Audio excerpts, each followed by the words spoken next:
Welcome to SLT the TALK. I am your co-host, RudeBoyArtist, alongside MrsMelaninReigns, and today we're here with Kai Amor. Nice to have you back again. Nice to be with y'all.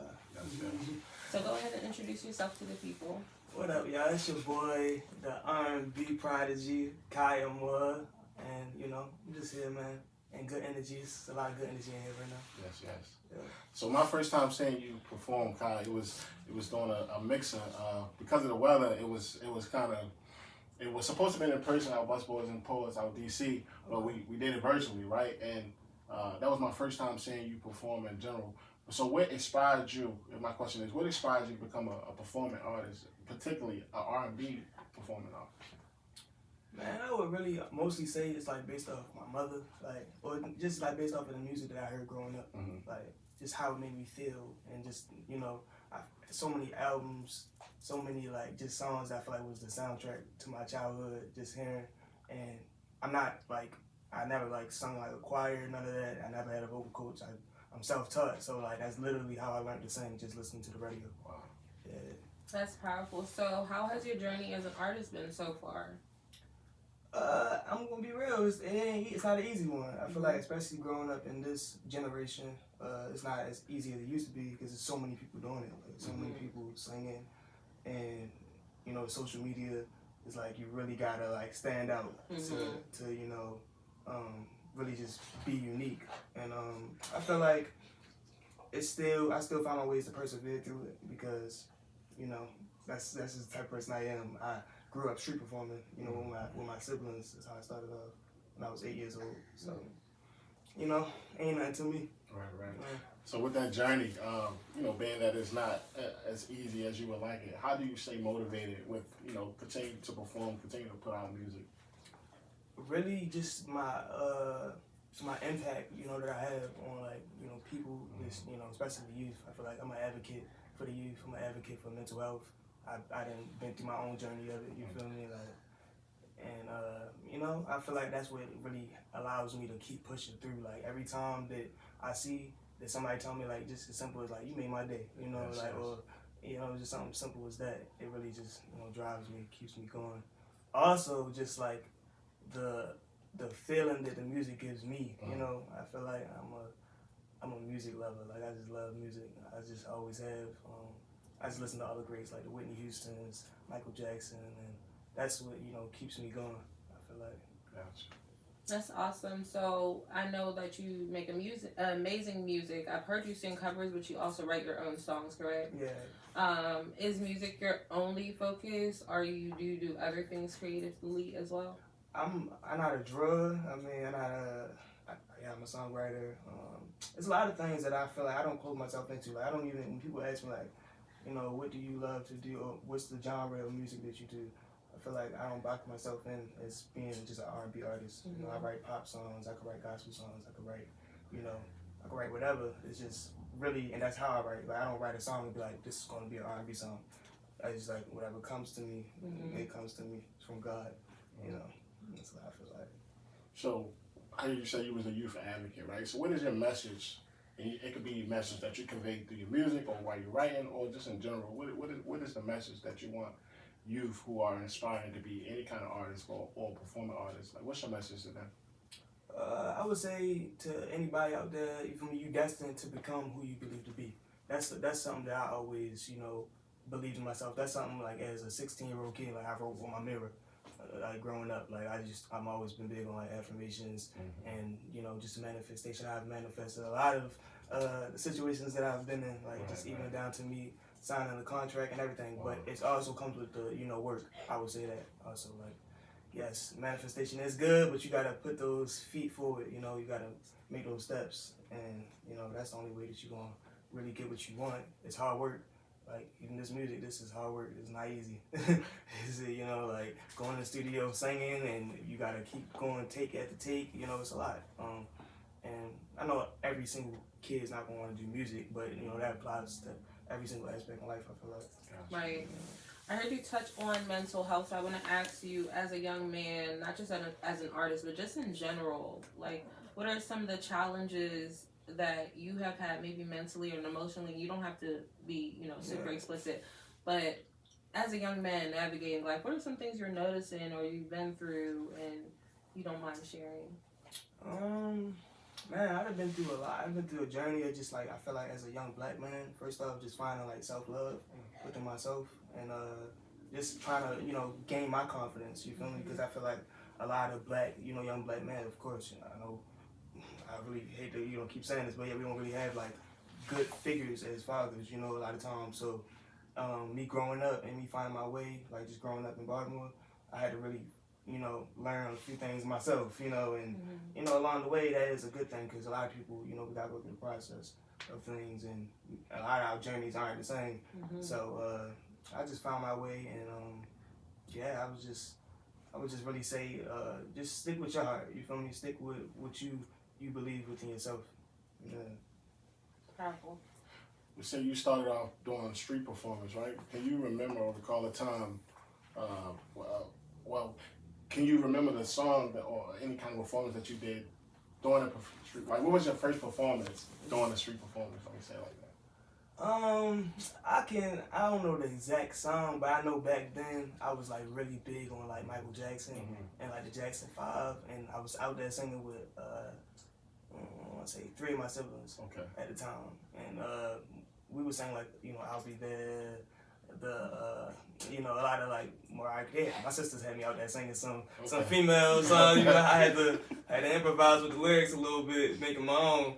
But yeah, they had me singing everything out there. Especially like my sister was 2 years older than me. Like she was like really like the singer of the family. So I had to really like, you know, it was me and her going toe to toe a lot of times. But yeah, we grew up singing a lot of songs. But Michael Jackson, that was somebody that I feel like his story, I love his story.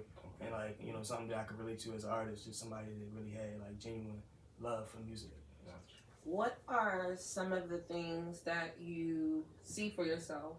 Some of the things maybe you already done on a certain level, but you want it to be bigger, and certain things that you haven't done yet that you would like to embark upon? Man, it's a lot. It's a lot that I feel like I'm a perfectionist for one, so it's like I just be wanting what I do, you know, embark on to, you know, be done well and be done right. Like that's even with my music. I do have a single out, but I don't have a lot of music out, you know, right now. I don't really have too much other than that. About a few years back, my label dropped a independent, we dropped a collaboration project, and that's with me and a few other artists that's on my label. But other than that, don't really have too much music. I do want to get into acting more. I have done a few auditions. That's something that I definitely have a love for. That's like my second love other than music. So want to get into that. And my mother's an artist too, so she's actually like a painter. You know, she paints. She does a lot of like murals around the city. So I feel like painting would be something, you know, I would want to get into. I also write poetry. So it's a lot of things that I do, you know, it's kind of a branch off for what she does. I feel like that's the reason why, you know, I am the artist that I am, because my mother, you know, kind of instilled that in us, like, well, we just saw it growing up, so it's in my DNA in a sense. Gotcha. So when you're thinking about your music and the things that you write, what's the process? You know what I'm saying? Like, what's the process? Like how when you put the pen to the paper or the pen to the paper, what are your thoughts when you're writing your own music? And do you write for other people? I do. I feel like I write with other people in mind, but also it's like it could be like real life situations, you know, like. A lot of times when I'm writing, it's different. Like I can sit there with a notebook and a beat playing, and I'll write. But a lot of times it just flows out of me. Like I don't even have to write nothing down. A lot of times I'll just take my phone and record while I'm just, you know, singing over a beat, and then it just flow just like that. Like a few years back, I lost my grandmother to cancer. That was like something that kind of, you know, really stuck with me. Like really hit me kind of hard. So I just, you know, put a beat. I wrote this one song, and it really was like, you know, it was real emotions. It was real vulnerable, and I even looked at it like, oh wow, that kind of just flew out of me, you know. But it's because of those real raw emotions. So I feel like that's the best way to write a song. Just with those real raw emotions. Yes. Yeah. Okay. What I want to say body of work, but individual song that you've written, even if it's not been released, what has been your favorite, and what was it about? What inspired it? My favorite. got a few. I feel like this is one I just did recently, and it's called Lost Soul, and what inspired it? It's kind of like my journey of mental health. You feel me? Like I just felt like a lot of times, you know, we are lost out here. We don't really know. Nobody really has a true blueprint to life. We all, you know, we walking our journey and we figuring out the pieces to the puzzle along the way. So yeah, I somehow felt like a lost soul. You know, when I'm, you know, by myself and I'm sitting alone with my thoughts and I'm just trying to, you know, figure it out, trying to find my way, trying to feel like that's the lyrics of the song, you know, and we all trying to find our way. And sometimes we might feel like we're losing it all, but you know, you gotta keep that faith, you know, keep that mind, you know, strong, and really it's a daily process. But you know, we gonna all get that sooner or later. This is true. I just have one more question. It seems like you come from a background full of artists, right?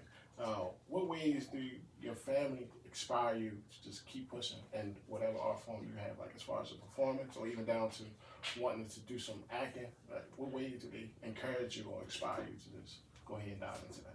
Not gonna lie, my family, like, they definitely encourage me. Like, my mother, she's like my number one fan. I'm not gonna lie. Yeah, mama's coming up. She's my number one fan, you know, like I always shout out Mom Dukes.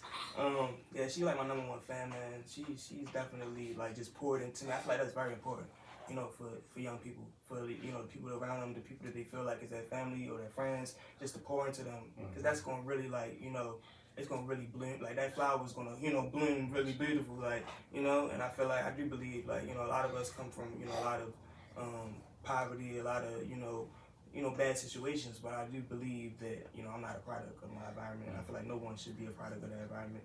You know, if anything, it should inspire you, you know, to be better and, you know, come back and, you know, just change your communities, change, you know, your people, or just give them something to look up to, in a sense, you know.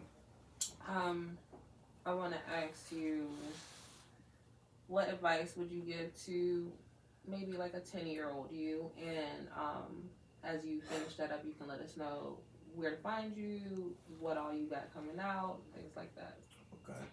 I would don't grow up too fast. You know, enjoy this. I feel like with social media, like I feel like these kids are just way too advanced. You know, these, you know, parents gotta, you know, give them a little extra supervision or whatever. But I would tell them to appreciate, you know, where they at right now. Like, and I don't know, that might be a little too much for them, but just appreciate where you at and stay fearless.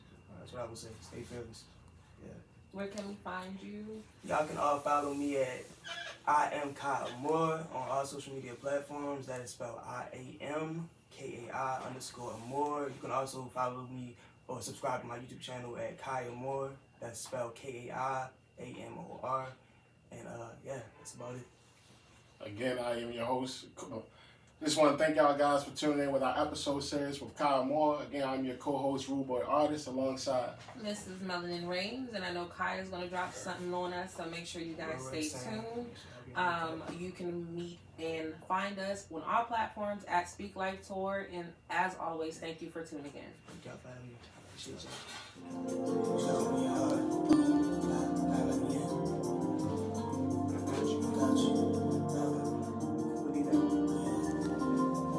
All night, all day, you've been away. Said you need some space, trying hard, I can't get through. Hey, all I need is your trust. Promise I ain't never gonna let it go. Hey, all I need is your trust. Baby girl, I know that you've been through too much. Open your heart for me, yeah. Open your heart for me, yeah. Open your heart for me, yeah. Hey. Open your heart for me. I know you're feeling out of luck, and you're feeling all the pressure. It's too much.